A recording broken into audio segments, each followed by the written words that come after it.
తెలంగాణ రాష్ట్రం రాకముందు గాలు ఉప్పు ఎగ్గీలు నిప్పు లెక్క ఉండేటోళ్ళు బస్తమే సవాల్ అన్నట్టు ఇద్దరు ఒకటే జాగలా పోటీ చేసి రా చూసుకుందాం ఇక నువ్వు గెలుస్తావా నేను గెలుస్తానా అని సవాళ్ళ మీద సవాళ్ళు ఇసురుకునేటోళ్ళు గటు పెద్దల సభ అయినా గిటు శాసనసభ అయినా గాళ్ళు మాట్లాడుతుంటే చూసేటోళ్ళు అట్లనే నోరు తెరవాల్సిందే మరి గసంటి లీడర్లు సానా ఏండ్లకు గెలిస్తే ఎట్లుంటది అంటే ఇగో గిట్లుంటది.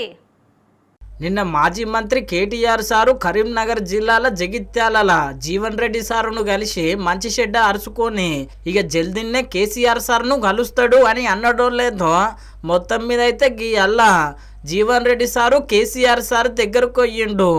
జగిత్యాల జిల్లా కారు పార్టీ అధ్యక్షుడు విద్యాసాగర్ రావు జీవన్ రెడ్డి సారు ఇంటికి పోయి గిట్ల కారు ఎక్కించుకొని మొత్తం మీద అయితే ఫామ్ హౌస్కి పోయి కేసీఆర్ సార్ను కలిసిండు.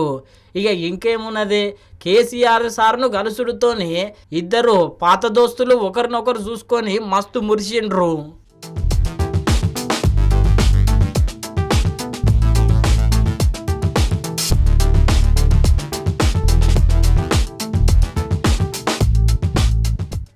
గిట్లా కలుసుకున్నాక అటెనక కూర్చొని బువ్వ తిన్నారు. ఇక మంచి చెడ్డ మాట్లాడుకున్నారు. జల్దీనే పెద్ద బహిరంగ సభ పెట్టి కేసీఆర్ సారు చేతుల మీదుగా గులాబీ జెండా కప్పుకుంటాడట. ఇక సారు గులాబీ పార్టీలో షేరిక్ అవుతున్నాడు అని చెప్పి చాలా మంది లీడర్లు మస్తు బాధపడ్డారు. జీవన్ రెడ్డి గారు పార్టీ వదిలిపోవడం బాధనే, చాలా కాలం నుండి సేవలు చేసినటువంటి వ్యక్తి కాబట్టి అది కొంచెం బాధాకరమే. అయినా ముఖ్యమంత్రి గారు ఒక సందర్భంలో మేము కూర్చున్నప్పుడు ఆయన చాలా రకాలుగా ప్రయత్నం చేసి కన్విన్స్ చేయాలని ప్రయత్నం చేసినాడు. ముఖ్యమంత్రి గారు ఒక మాట కూడా చెప్పాడు, మేము చాలా ఇంపార్టెంట్ లీడర్స్ అందరం కూర్చుంటే ముఖ్యమంత్రి గారితో నేను రాజ్యసభ ఇప్పియాలని నెక్స్ట్ దాంట్లో అని నేను ఆలోచించాను. తొందరపడ్డాడు అయినా నేను ట్రై చేశాను. అందరినీ శ్రీధర్ బాబు గారిని పంపించాను, పిసిసి ప్రెసిడెంట్ పంపించాను, చాలామందిని పంపించాను. ఆయన తొందరపాటు చర్య చేస్తున్నాడు. ఇప్పటికైనా ఆపండి అంటే మళ్ళీ కూడా కొంతమంది లీడర్స్ కూడా పోయి మల్లు రవి గారు అలాంటి పెద్ద పెద్ద నాయకులు పోయి కూడా కన్విన్స్ చేశారు. కానీ పొలిటికల్గా కొన్ని ఎమోషనల్ డిస్టెన్స్ చేసినప్పుడు అది సొసైటికల్ అటెంప్ట్ అయితే తప్ప ఇది కాదు.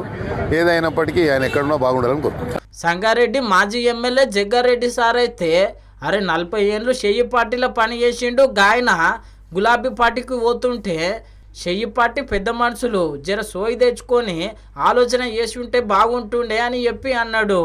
ఇక షెయ్యి పార్టీ తెలంగాణ పెద్ద మనిషి అయితే జీవన్ రెడ్డి సార్కు ఏం తక్కువ చేసినాం మేము, ఆయనకి ఇప్పుడు పార్టీ వదిలిపోవాల్సిన అక్కరేమొచ్చింది అని చెప్పి గిట్లా అరుచుకున్నాడు.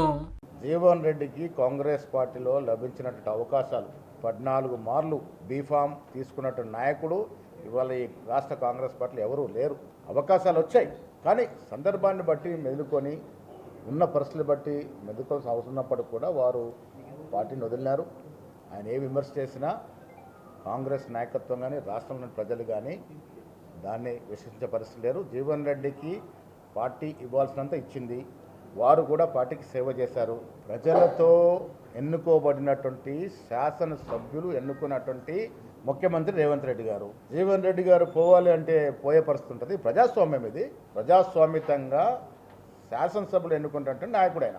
జీవన్ రెడ్డి గారు ఎవరు, ఆయన పోవాలి మార్పు రావాలి అనే దానికి ఇవాళ మార్పు వచ్చింది కాబట్టే బీఆర్ఎస్ పార్టీని ప్రజలు ఇంటికి పంపించినారు. ఇలా పెద్ద ఆయన జీవన్ రెడ్డి గారు ఎన్నో మార్లు ఇదే గాంధీ భవన్ వేదికగా బీఆర్ఎస్ పార్టీ మీద, బీఆర్ఎస్లో జరిగిన అవినీతి మీద, ప్రాజెక్టులో జరిగిన అవినీతి మీద మాట్లాడినారు. ఇవాళ కాంగ్రెస్ పార్టీని విమర్శించే ముందు గౌరవనీయులు జీవన్ రెడ్డి గారు గతంలో వారు బీఆర్ఎస్ పార్టీ మీద చేసిన విమర్శలకి సమాధానం ఇస్తే బాగుంటుంది. విన్నారు కదా, మహేష్ కుమార్ గౌడ్ సారు మంచిగానే అరుచుకోవచ్చే. ఇక ఎంపీ ధర్మపురి అరవింద్ సార్ అయితే నేను పువ్వు పార్టీలో షేరిక గమ్మని చెప్పినా కానీ ఇక పెద్ద మనిషి ఏం ఆలోచన చేసుకున్నాడో ఏమో కానీ గులాబీ పార్టీ తొవ్వ వచ్చిండు అని చెప్పి గిట్లా అన్నాడు. జీవన్ రెడ్డి గారి విషయంలో పార్టీలో చర్చించిన పెద్దలతో జీవన్ రెడ్డి గారికి నుంచి రెస్పాన్స్ రాలేదేమో, ఐ డోంట్ నో. నేనైతే కిషన్ రెడ్డి గారికి, రామచంద్రరావు గారితో చర్చించాను. కొద్దిగా జీవన్ రెడ్డి గారు అంటే పర్సనల్లీ వెరీ నాకు ఆప్తులే. కొద్దిగా ఐడియాలజికల్ గా కొద్దిగా అదర్ సైడ్ ఉంటారు ఆయన ఫస్ట్ నుంచి నాకు ఉన్న అవగాహన బట్టి. విన్నారు కదా, మొత్తం మీద అయితే పువ్వు పట్టి తొవ్వదొక్కలేడు జీవన్ రెడ్డి సారు. ఇక గులాబీ మంచిగా నాకు అండ దండ అనుకున్నాడేమో, అందుకే కేసీఆర్ సార్ను కలిసిండు. చూడాలి మళ్ళా ఎన్నడు గులాబీ పార్టీ జెండా మెడలేసుకుంటాడు.